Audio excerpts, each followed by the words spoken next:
नमस्कार, times of Swaraj के खास कार्यक्रम सियासी संग्राम में आप सबों का स्वागत है और मैं हूं संतोष सिंह। और आज हम सियासी संग्राम में बात करने वाले हैं कि मीडिया का पोस्टर बॉय कौन है। राष्ट्रीय फलक पर बात करिए तो ओवैसी से बड़ा कोई नहीं लगता कि कोई चेहरा ऐसा है जिनकी हर घटनाओं पर सबसे पहले प्रतिक्रिया आ जाती है, देखते ही हैं। लेकिन इन दिनों एक बिहार में भी मीडिया का पोस्टर बॉय पदयात्रा पर निकला हुआ है। ऐसा नहीं है कि उसकी कोई अपनी राजनीतिक बड़ी बिसात हो या कोई बड़ा राजनीतिक चेहरा हो। राहुल गांधी को तो तवज्जो ये लोग देते नहीं हैं। भारत जोड़ो यात्रा के दौरान कितनी खबरें आपने देखी होगी, देखी है। लेकिन आप एबीपी न्यूज हो, आज तक हो, एनडीटीवी हो, जितना न्यूज़ चैनल आप हैं, चैनल को खोल लीजिए, उनका जो ई एडिशन है या यूँ कहें कि उनका जो पोर्टल है, न्यूज़ पोर्टल पर प्रशांत किशोर की खबर आपको मिलनी ही मिलनी है। अखबार, जितने अखबार आप उल्टा लीजिए, खबर मिलना ही मिलना है। जिस जिले में वो जाता है उस जिले के तमाम पेज पर प्रशांत किशोर के अलग अलग हेडलाइन से खबर लगी रहती है। तो आप हैरान रह जाएंगे, इतना बड़ा ट्रीटमेंट। आज लालू यादव गोपालगंज गए हैं, मोदी को लेकर कुछ कहे भी हैं। कोई ज़रूरी नहीं है कि वो खबर कल पटना एडिशन में आपको दिख जाए। गोपालगंज एडिशन में भी उसी तरीके से प्रमुखता के साथ छप जाए तो बड़ी बात है, जो अंदाज में प्रशांत किशोर को दिखता है। आज ही देखिए, प्रशांत किशोर का एक बयान बड़ी सुर्खियों में है। राष्ट्रीय फलक पर उन्होंने एक बयान दिया नीतीश और लालू को लेकर, और वो बयान सुर्खियों में है। हर चैनल उस बयान को प्रमुखता से दिखा रहा है। जैसे लग रहा है कि भाई प्रशांत किशोर कितने बड़े राजनीतिज्ञ हैं या कितना बड़ा सफल सोफोलॉजिस्ट हैं, क्या है वो कि उनके बयान को इस तरीके से तवज्जो दी जाती है। तो पहले ज़रा बयान सुन लीजिए, बड़ा इंटरेस्टिंग बयान है आज उनका, समझे, और अंदाज भी बड़ा इंटरेस्टिंग है।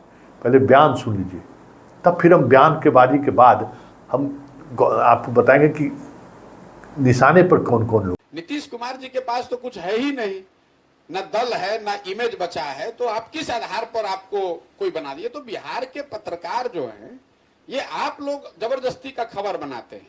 आप कर्नाटक में, तमिलनाडु, बंगाल में जाइए तो कौन चर्चा कर रहा है नीतीश कुमार की। और जिस दिन महागठबंधन बिहार में बना, उस दिन मैंने ये बात कही कि बिहार का महागठबंधन बिहार की घटना है, इसका राष्ट्रीय राजनीति पर कोई असर नहीं पड़ने वाला है। आरजेडी को 0 MP है बिहार में। अब आप लोग का ये मानना है कि भाई ये इतना मजबूत दल है कि ये लोग डिसाइड कर सकते हैं। जिस दल के पास 0 MP है वो तय करेगा कि वो कौन देश चलाएगा, ऐसा संभव है। नीतीश जी के पास 42 गो विधायक है और 16 गो MP है, जो पिछले गठबंधन में वो जीते थे। कितना इस बार जीतेंगे वो आपको बेहतर मालूम है हमसे। तो जब आपकी अपनी ताकत नहीं है, आपके अपने 10 MP नहीं है, तो आप देश की राजनीति में क्या भूमिका अदा कर सकते हैं। 26-27 गो दल बैठता है, दोनों साइड देखिए, इंडिया में भी और एनडीए में भी। तो उसमें 2/3 दल तो ऐसे जिसका एको MP नहीं है। वो तो संख्या गिनाने के लिए एक दलों की परिपाटी है, कर्मकांड है कि भैया सबको बैठा लीजिए। इसका मतलब ये थोड़ी है कि वो कोई राष्ट्रीय राजनीति को उलट पुलट कर देंगे। और जहां तक बिहार का सवाल है, चाहे सरकार एनडीए की बने कि इंडिया की बने, बिहार की तो समस्या ये है कि भाई हमारे लिए पलायन कौन रोकेगा। 10 वर्ष से एनडीए की, भाजपा की सरकार है, तो बिहार तो 10 वर्ष पहले भी 28वां देश का सबसे ज्यादा गरीब राज्य था, और आज भी हम लोग देश के सबसे गरीब राज्य हैं। बिहार में शिक्षा व्यवस्था, रोजगार, पलायन जो मुद्दा है, उसको तो ना भाजपा एनडीए ने सुधारा है ना इंडिया ने सुधारा है। तो बिहार के लोगों के नजरिए से कैसे फायदा हो जाएगा। तो आपने बयान सुन लिया, नीतीश और लालू निशाने पर है। और चर्चा थोड़ा मोदी की भी कर दी, लेकिन मोदी की चर्चा में वो दम नहीं है, वो चेहरा में वो आक्रामकता नहीं है जो आक्रामकता नीतीश और लालू के मामले में। फिर भी बिहार में पोस्टर बॉय है। वजह यही है, वजह ये है कि पिछले कई महीनों से, 2 अक्टूबर से इन्होंने अपना पदयात्रा निकाला है। इस पूरे पदयात्रा के दौरान अगर इनके एक एक कार्यक्रम का मूल्यांकन करिए, उस मूल्यांकन में आप ये पाएंगे कि अद्भुत है। इतना बड़ा मीडिया कवरेज और पूरी टीम, हर एडिटर से लेके रिपोर्टर तक का ख्याल रखा जाता है। अब आप समझ लीजिए, बिहार का जितना बड़ा पोर्टल हाउस है, सारे हाउस को विशेष तौर पर सभी व्यवस्था प्रदान किया गया है। अखबार की भी यही स्थिति है। कहीं किसी जिला में जाइएगा तो 100 से कम गाड़ी चलते हुए स्वराज का अपने देखिएगा, जनसुराज का। और अखबार में, मीडिया में प्रमुखता बहुत है। और ये आज के दौर में, मोदी के शासनकाल में ये संभव है क्या? राहुल गांधी को मुश्किल से स्पेस मिलता है, बाकी नेताओं को तो छोड़ दीजिए।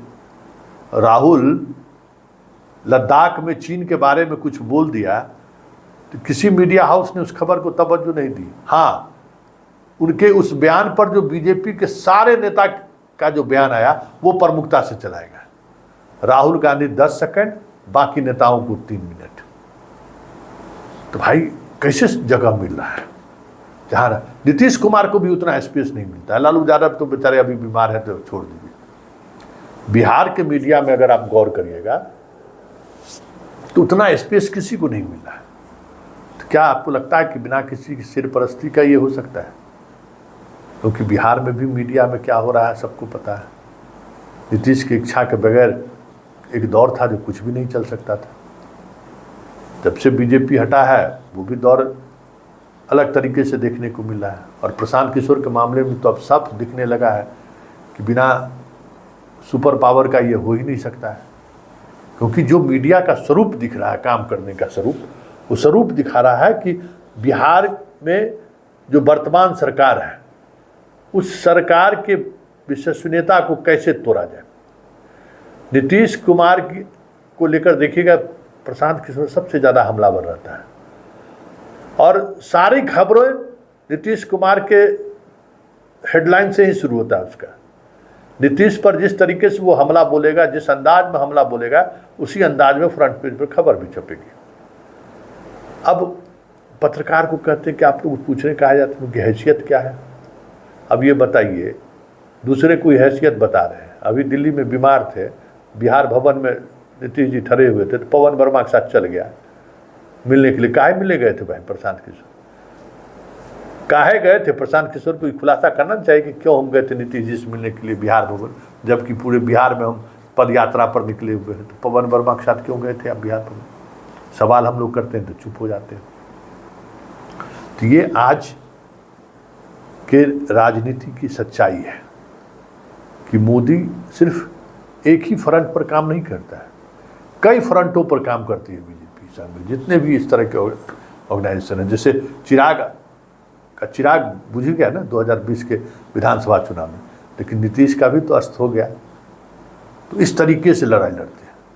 तो बिहार में प्रशांत किशोर को बनाए रखना है और प्रशांत किशोर को बनाए रखने के लिए मीडिया में खबरों का आना जरूरी है। तो ये जो मैनेजमेंट की चीज़ें आप देख रहे हैं वो भी कहीं न कहीं किसी न किसी प्रभावशाली व्यक्ति के प्रभाव की वजह से ही देखने को मिल रही है, इसमें कोई शक नहीं है।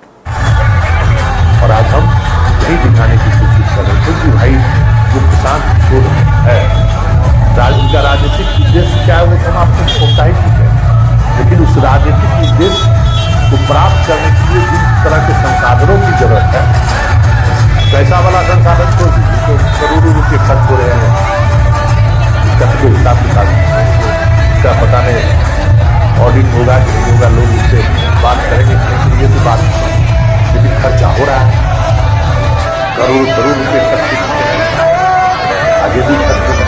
ये बिहार यात्रा में नहीं लगता कि 50-100 करोड़ से कम बैंक का बजट रहा है, तो वो अलग चीज़ है। उस राशि को कहाँ से ला रहे हैं, कैसे कर रहे हैं, ये अलग चीज़ है। लेकिन मीडिया में जो चीज़ें आ रही है, जिस तरीके से वो चलते हैं, एक जिला में 20 दिन में पूरे जिला में मीडिया में बने रहना है, पूरे जिले का माइंड सेट बदलते रहना है खबरों के माध्यम से। ये सारा जो एक्सरसाइज है वो एक्सरसाइज बिना किसी सहयोग का संभव नहीं।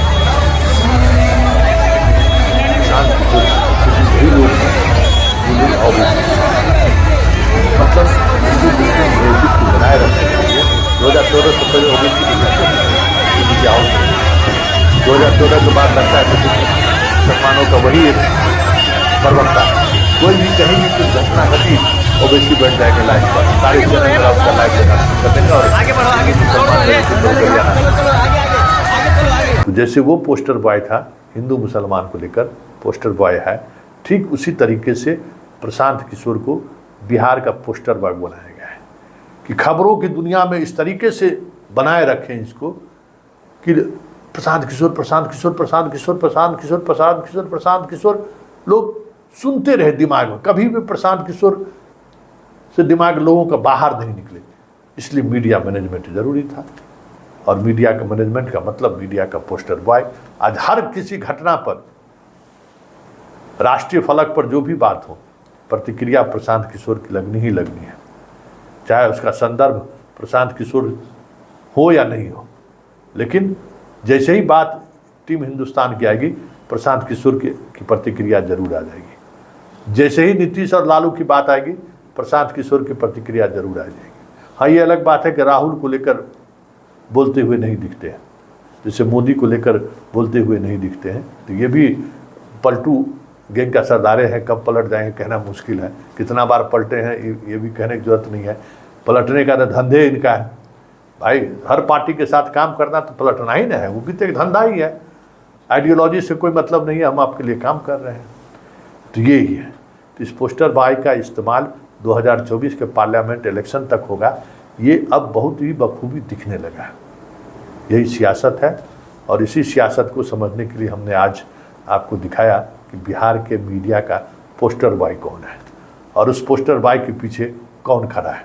क्योंकि प्रशांत किशोर की इतनी महत्ता नहीं है कि वो हिंदुस्तान गठबंधन को लेकर, लालू राबड़ी को लेकर, लालू नीतीश को लेकर, राष्ट्रीय राजनीति को लेकर बयानबाजी करते रहे और मीडिया उसको हेडलाइन लगाते रहे। यही खेल है। इसी खेल को समझने की जरूरत है कि 2024 का लक्ष्य साधने के लिए किस किस स्तर पर काम चल रहा है, इसको समझिए।